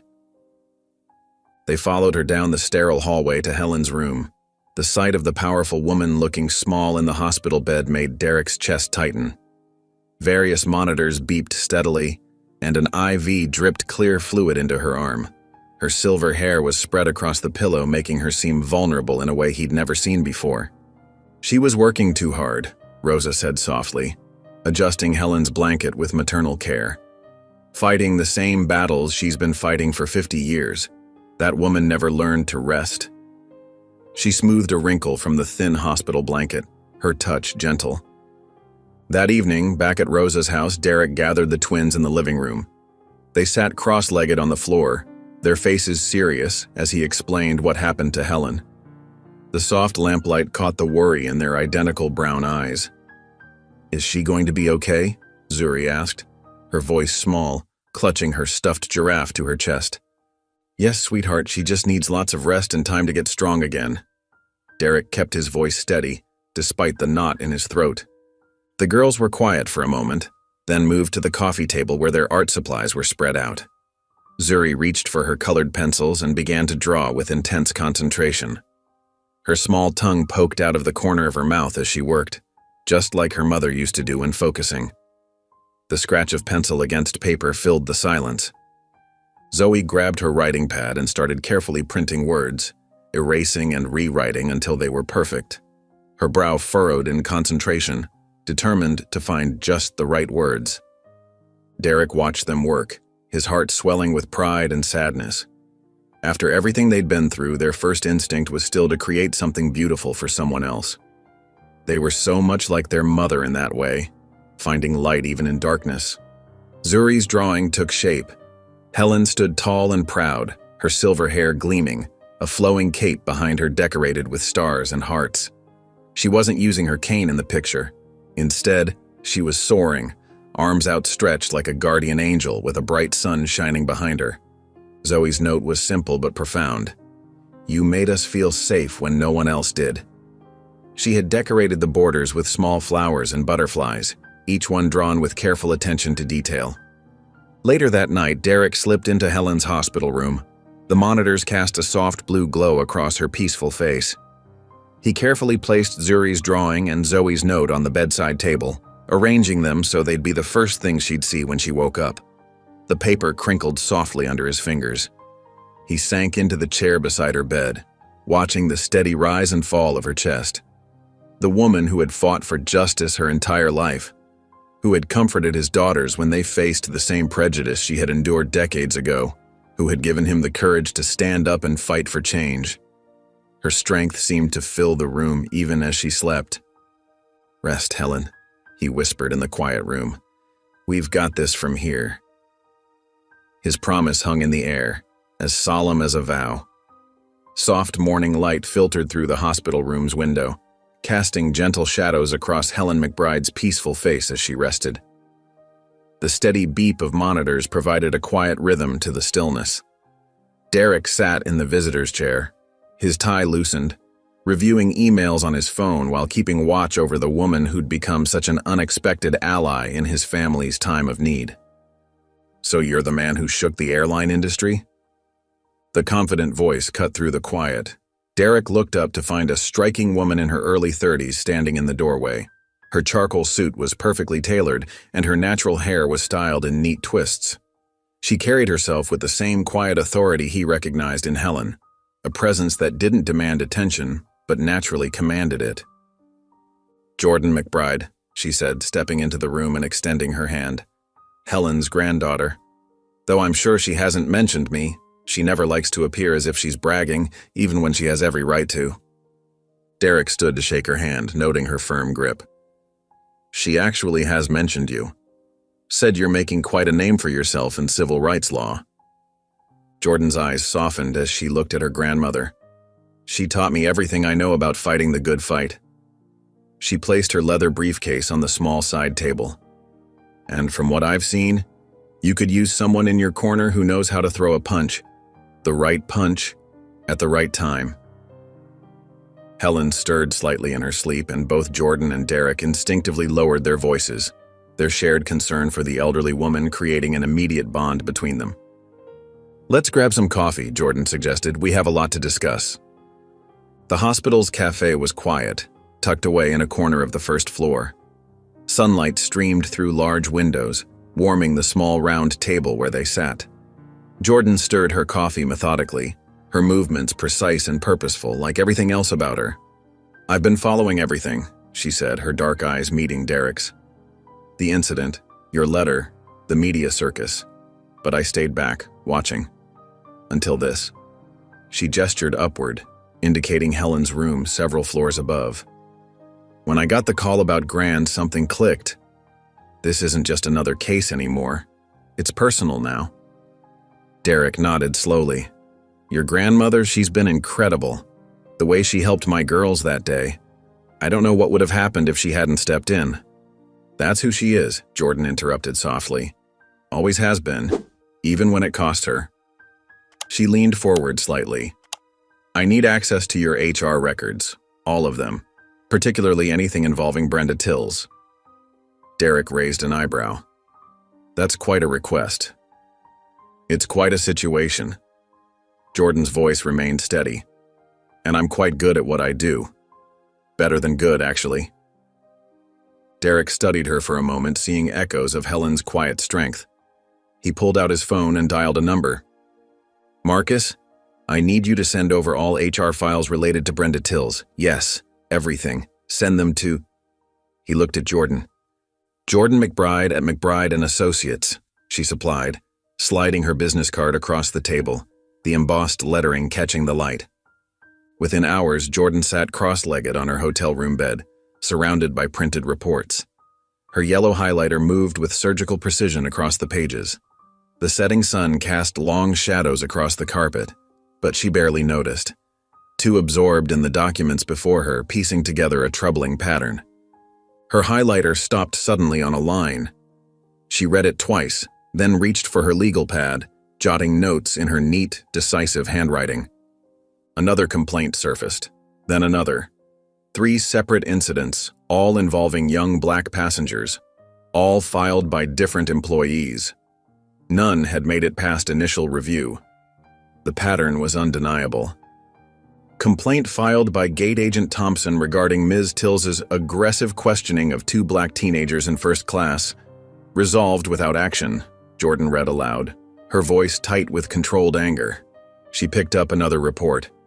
Flight Attendant Lewis notes concerning interaction between Ms. Tills and a black medical student, marked as minor incident. Nothing minor about racial profiling, she muttered. The third report detailed a heated exchange with a young black businessman who'd been upgraded to first class. Again, no follow-up. Just another incident swept under the corporate rug. Jordan's jaw clenched as she organized the documents into a fresh binder. She labeled it clearly.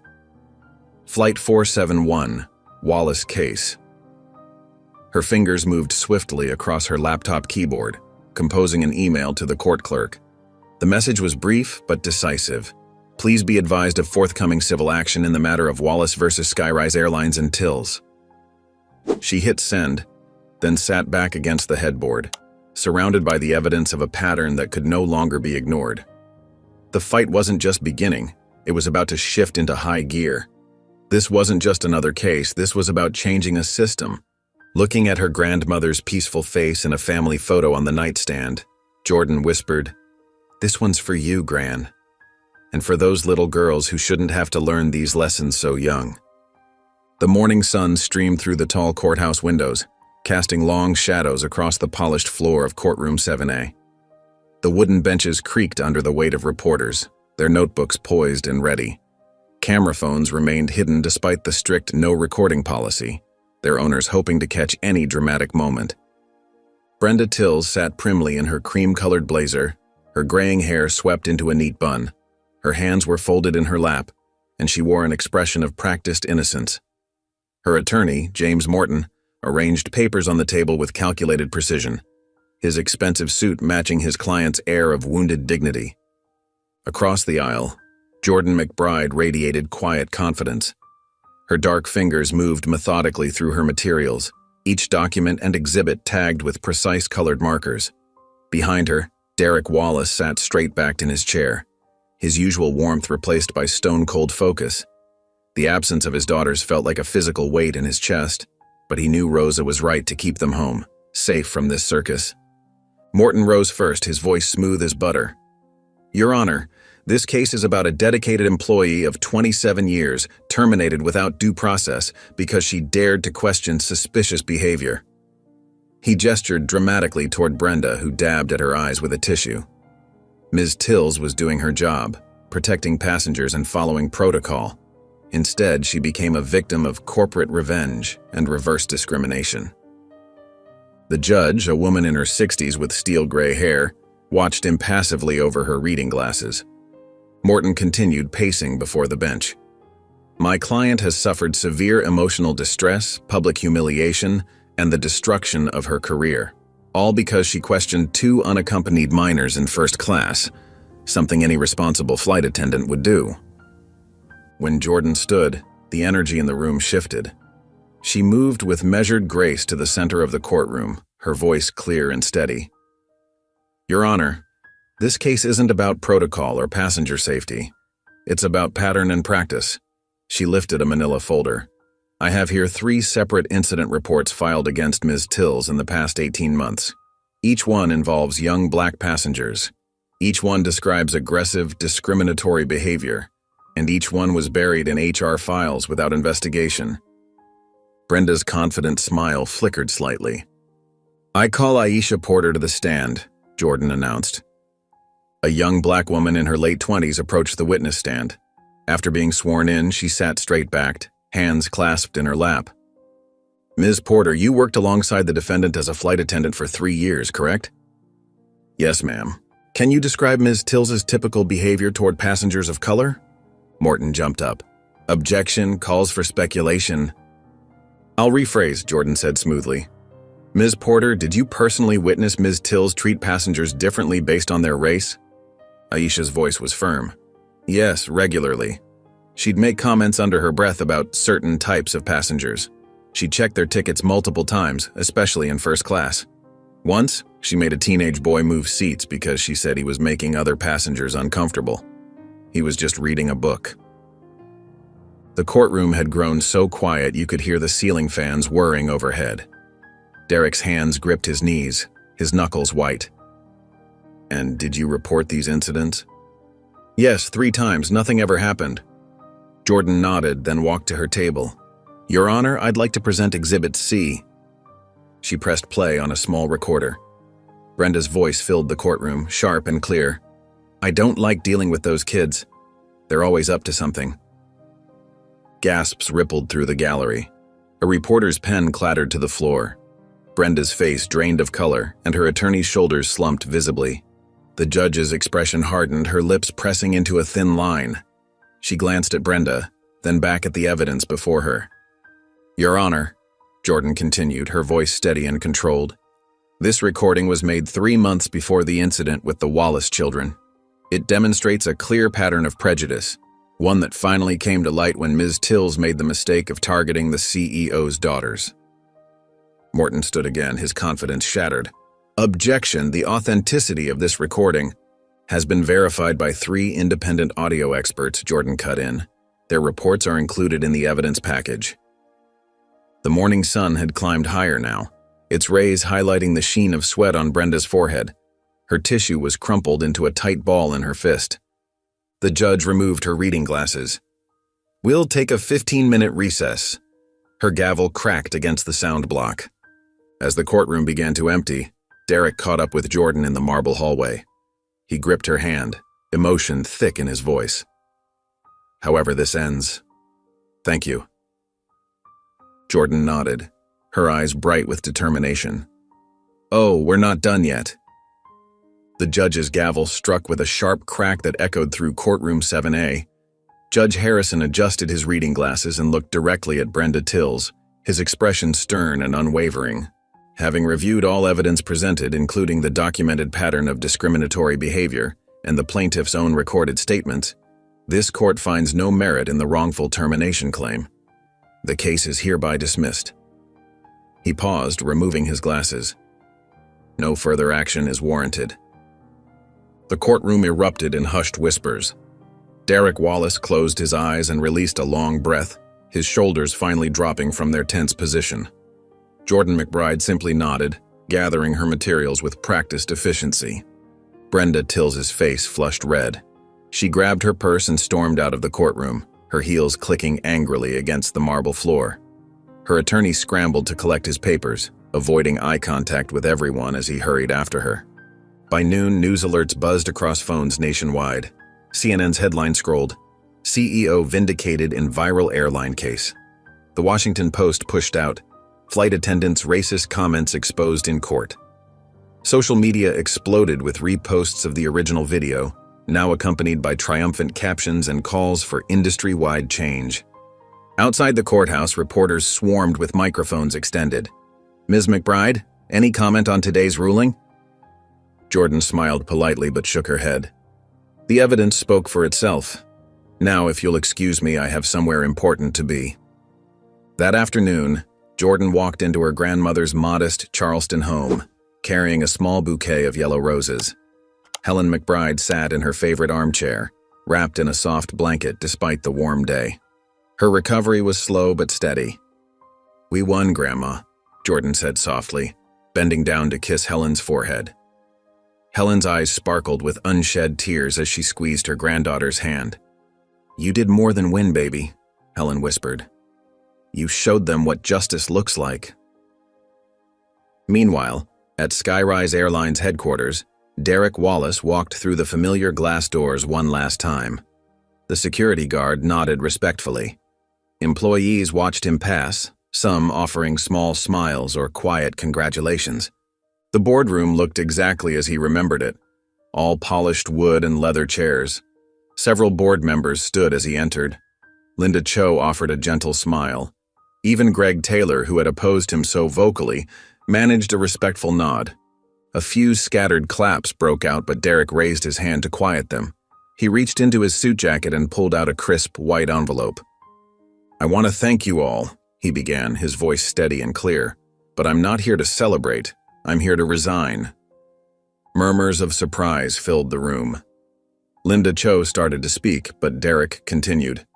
"I built this airline with a simple mission, to move people safely from one place to another, but I've realized something important." He placed the letter on the gleaming table. "If we don't teach people how to treat each other with dignity and respect, we're not really moving anything forward." He straightened his tie and pulled another document from his briefcase. The letterhead was fresh, the ink barely dry. The Zoe and Zuri Foundation. "I'm launching an independent reform division outside of this company. We won't just train staff. We'll work to change hearts and minds." His voice grew stronger with each word. "Because my daughters deserve better. Everyone's children deserve better."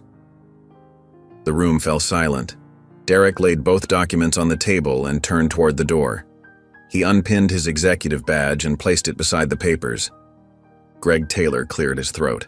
"Derek, this isn't necessary. The board will fully reinstate you." Derek smiled, but his eyes were determined. "It was never about getting my job back, Greg. It was about doing what's right." He walked out of the boardroom, his footsteps echoing in the hushed space. In the elevator, he pulled out his phone and dialed Rosa's number. "Hey," he said warmly when she answered. "Tell the girls I'm flying back tonight. I've got something to show them." A gentle morning breeze swept across the Charleston International Airport as Derek Wallace walked hand in hand with his daughters through the sliding glass doors. Zoe and Zuri wore matching yellow sundresses, their braids tied with ribbons that danced in the air conditioning. For the first time in weeks, their steps were light, their smiles genuine. "Remember what we talked about?" Derek asked softly, squeezing their hands. "We're brave," Zoe said firmly. "And strong," Zuri added, clutching her stuffed giraffe closer.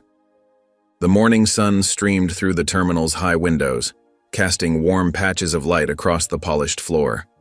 Other travelers bustled past, pulling rolling suitcases and checking phones, but the Wallace family moved at their own peaceful pace. This wasn't just another flight, it was a reclaiming. At the check-in counter, the agent's eyes widened with recognition, but she maintained her professional composure. "Good morning, Mr. Wallace. Girls." She smiled warmly, her hands moving efficiently over the keyboard. "I have your boarding passes right here." The TSA line moved smoothly. When they reached the security officer, he knelt down to Zuri's eye level. "That's a nice giraffe you've got there. Want to help him through the scanner?" Zuri nodded, giggling as she placed her stuffed friend in a separate bin. Walking to gate C4, Derek noticed the subtle changes. Staff members' smiles seemed more genuine, their greetings more thoughtful. Not performative, just human. The girls picked up on it too, their shoulders relaxing with each positive interaction. "Daddy, look!" Zoe pointed to a magazine stand. There on the cover of Time was a photo of them all. The flight that changed American Airlines. Derek steered them gently past it. At the gate, a young agent named Sarah greeted them warmly. "We've been expecting you," she said, her voice kind but not patronizing. "Would you like to board first?" "Get settled in?" The jetway felt different this time, brighter, calmer. As they stepped onto the plane, a young black flight attendant named Maya knelt beside the twins. Her uniform was crisp, her smile genuine. "Hi, Zoe." "Hi, Zuri," she said softly. "I read all about you. I'm honored to fly with you today." From her pocket, she produced 2 sets of silver wings, real ones, not plastic. "These are special, just like you both." The girls' faces lit up as Maya pinned the wings to their dresses. Zuri touched hers gently, wonder replacing the anxiety that had lived in her eyes for so long. Their first-class seats were ready, complete with fresh pillows and blankets. As they settled in, other passengers boarded, some offering quiet smiles of recognition. But no one made a scene. No one made them feel different or unwelcome. Maya returned with apple juice for the girls, served in real glasses with paper umbrellas. "Your dad changed things, you know," she whispered to them. "Made it better for all of us." Zuri sipped her juice thoughtfully, then turned to Derek. Her voice was small but clear. "Daddy, will people be nicer now?" Derek paused, considering his words carefully. He looked at his daughters, really looked at them. In their faces, he saw hope mingled with newfound wisdom.